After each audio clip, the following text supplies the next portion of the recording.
તો થોડી વારમાં પ્રધાનમંત્રી નરેન્દ્ર મોદી દાહોદ પહોંચશે। દાહોદ ખાતે જનતાનું અભિવાદન ઝીલશે। વિવિધ વિકાસ કાર્યોની આપશે ભેટ। લોકોમોટિવ એન્જિનનું લોકાર્પણ કરશે। તો પીએમ મોદી 9000 હોર્સ પાવરના લોકોમોટિવ એન્જિનને લીલી ઝંડી બતાવીને દેશને સમર્પિત કરશે। થોડીક જ વારમાં પીએમ પહોંચી રહ્યા છે, તેઓ લોકાર્પણ કરશે। દાહોદમાં ઉત્સાહનો માહોલ છે, લોકો પણ ખુશ છે। પીએમ આવી રહ્યા છે। ઉલ્લેખનીય છે કે પીએમ મોદી જનતાનું અભિવાદન પણ ઝીલશે। તો આજે વિવિધ વિકાસ કાર્યોની ભેટ આપવાના છે। લોકોમોટિવ એન્જિનનું લોકાર્પણ કરશે। થોડીક જ વારમાં તેમનો કાર્યક્રમ છે તે શરૂ થવા જઈ રહ્યું છે। થોડીક જ વારમાં પીએમ મોદી દાહોદ પહોંચશે અને લોકોમોટિવ એન્જિનને લીલી ઝંડી બતાવીને દેશને સમર્પિત કરશે।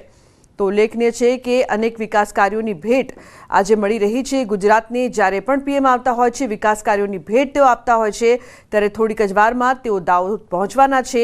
સાથે જ પ્રધાનમંત્રી દાહોદમાં પહોંચીને જનતાનું અભિવાદન પણ ઝીલશે। તો તમામ તૈયારીઓ કરવામાં આવી છે। ખાસ કરીને ચુસ્ત પોલીસ બંદોબસ્ત છે। પીએમના હસ્તે કરોડોની ભેટ છે તે મળવા જઈ રહી છે ગુજરાતને, જેમાં દાહોદનો પણ સમાવેશ। તો વિવિધ વિકાસ કાર્યોની ભેટ આપશે પીએમ મોદી। લોકોમોટિવ એન્જિનનું તેઓ લોકાર્પણ કરવાના છે। પીએમ મોદી 9000 હોર્સ પાવરના લોકોમોટિવ એન્જિનને લીલી ઝંડી બતાવીને દેશને સમર્પિત કરશે। તો પીએમના સમગ્ર કાર્યક્રમની વાત કરવામાં આવે તો અનેક કાર્યક્રમોમાં આજે તેઓ ભાગ લેવાના છે।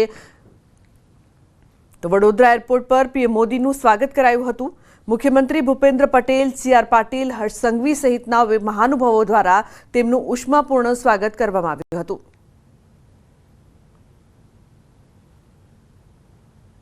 ઉલ્લેખનીય છે કે સીએમ પણ તેમનું સ્વાગત કરવા માટે પહોંચ્યા હતા। હર્ષ સંઘવી પણ પહોંચ્યા હતા। સીએમ ભૂપેન્દ્ર પટેલ સહિતનાઓએ તેમનું સ્વાગત કર્યું। તો એરપોર્ટ પર તમામ તેમના સ્વાગત માટે પહોંચ્યા હતા। વડોદરા એરપોર્ટ પર પીએમ મોદીનું સ્વાગત કરવામાં આવ્યું હતું।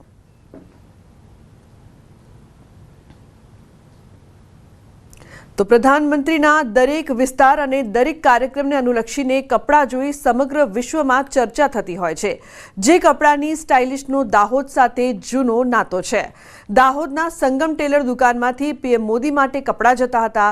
સંગમ ટેલરે સૌ પ્રથમ પીએમ મોદી માટે હાફ બાય કુર્તાનું સીવણ કર્યું હતું। મહત્વનું છે કે નરેન્દ્ર મોદી દ્વારા પણ ફેબ્રુઆરી 2012માં જ્યારે તેઓ મુખ્યમંત્રી બન્યા હતા અને એપ્રિલ 2022માં પણ દાહોદ ખાતે સભા દરમિયાન પોતાની સ્પીચમાં સંગમ ટેલર અને અમૃતભાઈ ચૌહાણનો ખાસ ઉલ્લેખ કરવામાં આવ્યો હતો।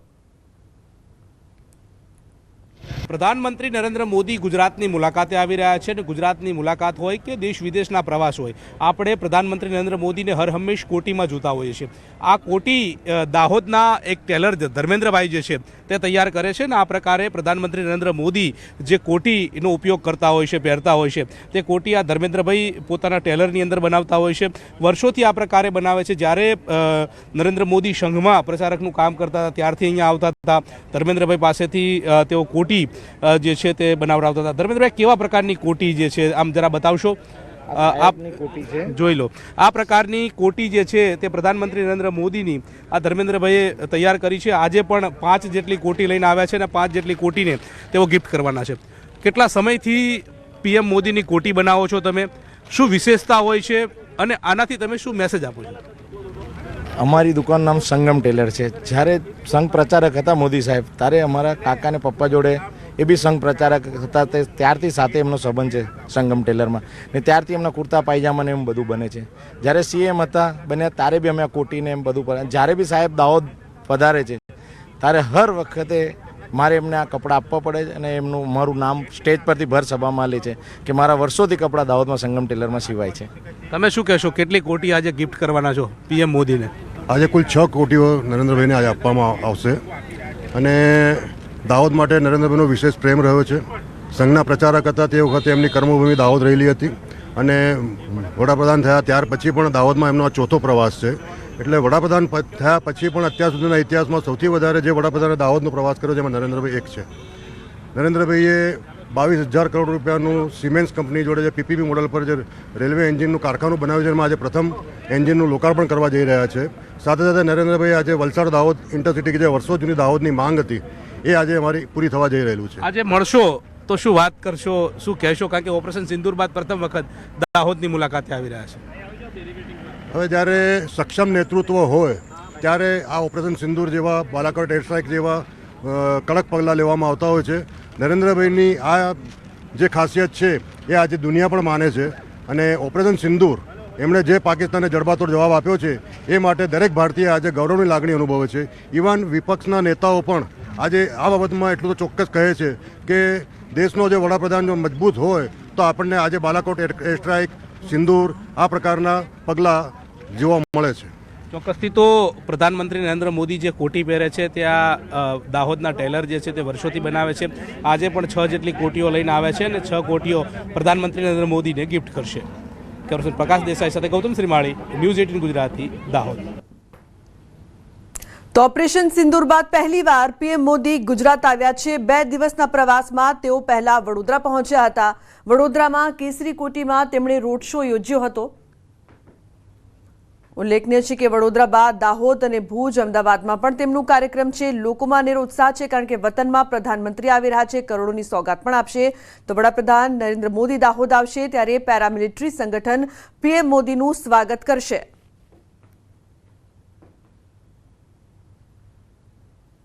ઉલ્લેખનીય છે કે તમામ તૈયારીઓ કરવામાં આવી છે. જે પ્રકારથી પીએમ મોદીના કાર્યક્રમમાં અનેક વિકાસ કાર્યોની તેઓ ભેટ તો આપવાના છે, સાથે ઓપરેશન સિંદૂર બાદ લોકોમાં ઉત્સાહ.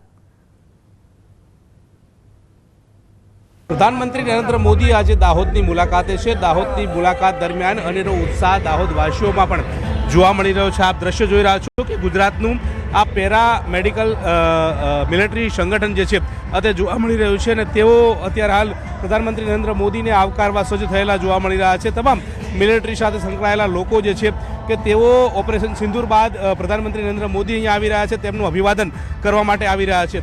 શું કહેશો, ઓપરેશન સિંદૂરની ભવ્ય સફળતા પ્રાપ્ત થઈ છે, પાકિસ્તાનને જડબાતોડ જવાબ આપ્યો છે અને પ્રધાનમંત્રી નરેન્દ્ર મોદી આજે ગુજરાતમાં છે. આજે અમે જે પ્રધાનમંત્રી સાહેબે જે અમારી પેરામિલિટરી માટે જે અમને માન સન્માન આપ્યું છે એના માટે અમે બહુ ખુશ છીએ અને અમને આ વસ્તુનું ખૂબ ગર્વ થાય છે કે અમારી પેરામિલિટરીને આ સ્થાન આપ્યું અને આગળ પણ અમને આવી રીતે સેનામાં માન સન્માન મળતું રહે તો અમે ખુશ છીએ. અને કેટલી ખુશી છે? ખુશી અમારા માટે અનહદ છે કારણ કે આજે ઇતિહાસના સુવર્ણ અક્ષરમાં સાહેબે BSF, border security force, paramilitary જે આમ જનતાને ખબર જ નહીં કે દેશની સરહદની સુરક્ષા પેરામિલિટરીના જવાનો આંતરિક સુરક્ષા હોય કે સરહદની કરતા હોય છે, પણ લોકો માત્ર સેનાને જ મહત્વ આપતા હોય છે. જે પેરામિલિટરીના માટે જે ઉજાગર કર્યું છે કે આ ઓપરેશન સિંદૂરમાં જે સફળતા મળી એ બધાને દિલથી મોદી સાહેબે જે જડબાતોડ જવાબ આપ્યો, સેલ્યુટ છે કે આવા આપણને પ્રધાનમંત્રી મળી રહ્યા છે અને એ પણ વિશેષ કે ગુજરાતના છે, એ સૌથી મોટું ગૌરવની વાત છે. આપ તો ફોર્સમાં હતા, ત્યાં સુરક્ષા ઉપર કામગીરી કરતા હતા, ત્યારે પાકિસ્તાનની કેવી અવરચંડાઈ હતી ને આપણે જડબાતોડ જવાબ આપ્યો છે વારંવાર. પાકિસ્તાનને કેવી રીતે જડબાતોડ જવાબ આપ્યો? પાકિસ્તાનમાં તો અમે 2001માં જ્યારે ભરતી થયા ત્યારની પરિસ્થિતિને આજની પરિસ્થિતિમાં જે જોઈએ છે એ તો આસમાન જમીનનો ફરક છે. આ જ્યારથી મોદી સાહેબનું નેતૃત્વ આપણા દેશે સંભાળ્યું છે મોદી સાહેબે, ત્યારથી આપણા ફૌજીઓને અને આપણા બીએસએફ, લેકિન અત્યારે એક જ કહેવત છે કે ફૌજી કહેવત છે એમાં પેરામિલિટરીને અલગ કરવામાં આવે છે અને મિલિટરીને અલગ કરવામાં આવે છે. એટલા માટે અમારું આંદોલન છે કે પેરામિલિટરીને જે આર્મીના જે સ્કેલ પ્રમાણે જોવો છે એ પ્રમાણે પણ બીએસએફ પેરામિલિટરીને પણ જોવી જોઈએ. તમે શું માનો છો, શું કહો છો? અમે તો લડાઈમાં સારામાં એવો સાથ હતો અમારો અને અમે ભારત માતાની જય થાય એવો જે નારો રાખીને આગળ વધી રહ્યા છીએ અને અમારે સરહદ ઉપર આપ રક્ષા કરતા ત્યારે કેવા કેવા નાપાક ઈરાદા પાકિસ્તાન નાતાને જડબાતોડ જવાબ આપ્યો? પાકિસ્તાન ઘૂસપેઠ તો પહેલેથી જ કરે છે અને એનો નાપાક બીએસએફ, અમારી સીઆરપીએફ, પેરામિલિટરી ફોર્સ હંમેશા આંતરિક સુરક્ષામાં એમને જડબાતોડ જવાબ આપે જ છે અને આપતી રહેશે જ. તમે શું માનો છો કાકા? હું એ માનું છું કે પહેલાંની જે સરકારો હતી, પોલિટિક્સમાં નથી જતા, પણ પહેલાંની સરકારે થોડા અમને બાંધેલા, બાકી મોદી સરકારે બિલકુલ અમારા હાથ છૂટા કરી દીધા અને દેશની રક્ષા કરવા માટે કંઈ પણ કરવા માટે તૈયાર. એટલે અમે we are very thankful to the Modi sir. તો અત્યારે હાલ તમે જોઈ રહ્યા છો કે તમામ જે પૂર્વ સૈનિકો જે છે તેમનામાં અનેરો ઉત્સાહ જોવા મળી રહ્યો છે અને સન્માન મળ્યું છે તે પ્રકારની વાત આ તમામ મિલિટરી સ્ટાફના જવાનો પરથી સાંભળવા મળી રહી છે. પ્રકાશ દેસાઈ સાથે ગૌતમ શ્રીમાળી, ન્યૂઝ 18 ગુજરાતી, દાહોદ. સમાચારનો પ્રવાહ યથાવત રહેશે. હાલ રોકાઈશું એક બ્રેક માટે. આપ જોતા રહો ન્યૂઝ 18 ગુજરાતી.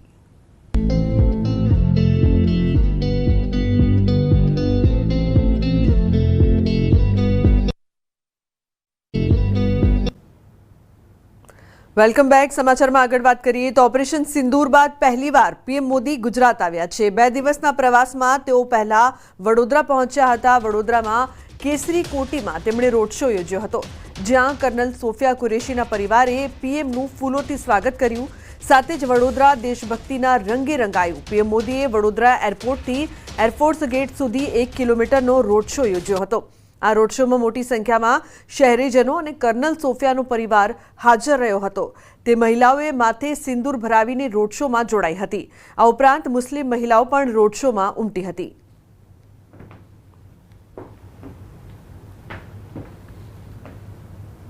ઉલ્લેખનીય છે કે મહિલાઓમાં અનેરો ઉત્સાહ. મુસ્લિમ સમાજનો પણ આવકાર તો અન્ય મહિલાઓ પણ સિંદૂર લગાવીને આવકાર કરતી જોવા મળી. પીએમનો વડોદરામાં રોડ શો અને સમગ્ર વડોદરા દેશભક્તિના રંગે રંગાયું હોય તેવા દ્રશ્યો અહીંયા જોવા મળી રહ્યા છે. ખાસ કરીને ઓપરેશન સિંદૂર બાદ મહિલાઓમાં જે પ્રકારથી એક ખુશી છે તે જોવા મળી રહી છે. સિંદૂર લગાવીને તમામ મહિલાઓ છે તે પીએમનો આવકાર કરતી જોવા મળી. તો મુસ્લિમ સમાજની મહિલાઓ પણ ખાસ જોડાઈ હતી આ કાર્યક્રમમાં પીએમનું અભિવાદન કરવા માટે. તો પીએમ મોદી આજથી 2 દિવસ ગુજરાત પ્રવાસે અને કર્નલ સોફિયાના પરિવારના સભ્યો પણ આ રોડ શોમાં ખાસ જોડાયા હતા, રોડ શોમાં પહોંચ્યા હતા અને પીએમ મોદી તમામનું અભિવાદન ઝીલતા આગળ વધ્યા. જે પ્રકારથી કર્નલ સોફિયા કે જે પોતે વડોદરાની છે તેમના પરિવારના સભ્યો પણ જોડાયા. हमारे जो ऑनरेबल प्राइम मिनिस्टर है नरेंद्र मोदी जी, उनको मिलकर बहुत ज़्यादा अच्छा लगा. ये बहुत ही बड़ा ऑनर की बात होती है, आप पीएम को मिलते हो, ये हर किसी के नसीब में भी नहीं होता है. सबसे बड़ी बात तो उनके फेस में जो तेज था, जो नूर था, वो अलग ही दिख रहा था. जब मोदी जी यहाँ से निकले तो सारे जो है जय जयकार की जो नारे लग रहे थे और एकदम मतलब देशभक्ति पेट्रोटिज्म जो हमारे अंदर से निकल रहा था, वो किसी को बोलने की जरूरत नहीं. एक खुशी एक अलग थी. और सबसे बड़ी बात तो नारी सशक्तिकरण, जो मैं खुद एक फीमेल हूँ तो वो उस चीज़ को फील कर सकती हूँ कि मोदी जी ने फीमेल को कितना ऊपर उठा दिया है. कर्नल सोफिया कुरैशी जो है मेरी ट्विन सिस्टर है, मुझसे 15 मिनट्स बड़ी हैं. तो अगर सिस्टर है तो थोड़ा सा अलग फीलिंग आती है, क्योंकि कंट्री के लिए जब आपकी देश के लिए जो है आपकी बहन, जब आपकी सिस्टर उसमें उसका एक पार्ट होती है तो वो फीलिंग बहुत ही इंस्पायर करती है, मोटिवेट करती है. मुझे ही नहीं, मेरे जैसे बहुत सारे लोग, अब वो मेरी सिस्टर नहीं रही, पूरी कंट्री की सिस्टर हो गई है. It was a great moment कि ऑनर प्राइम मिनिस्टर यहाँ आए थे. हमने पहली बार सामने देखा और उनका जो हमने नमन किया, उन्होंने किया जो इशारा था, सुनाई नहीं दिया लेकिन आंखों में समझ पड़ गया कि it was a proud moment and it's great pleasure कि पीएम को हमने आमने सामने मिला. कि इसमें सबसे पहला हाथ हमारी डिफेंस फोर्सेस, हमारी गवर्नमेंट ऑफ इंडिया का है कि जिन्होंने मौका दिया. और नो डाउट कि जब औरतों के साथ जो गलत हुआ है उसका बदला एक औरत ले, उससे बेहतर कोई मोमेंट नहीं है. इट्स अ सलाम है हमारी फोर्सेस को कि उन्होंने एटलीस्ट आज वो बता दिया उन दुश्मनों को कि यहाँ के औरतें किसी मर्दों से कम नहीं है. Thank you sir. और जब तक हमारे देश में महिला सशक्तिकरण नहीं होगा, क्योंकि आधी आबादी हमारी औरतों की है, और अगर 50% ऊपर नहीं आएंगी तो देश आगे कैसे आएगा. सो जो ये अभी वर्क हो रहा है, जो चीज़ें बढ़ रही हैं, या हमारी गवर्नमेंट जो करी, या honourable prime minister is doing it's fantastic. It's a great choice. તો બુલેટિનમાં હાલ રોકાઈશું એક બ્રેક માટે. આપ જોતા રહો ન્યૂઝ 18 ગુજરાતી.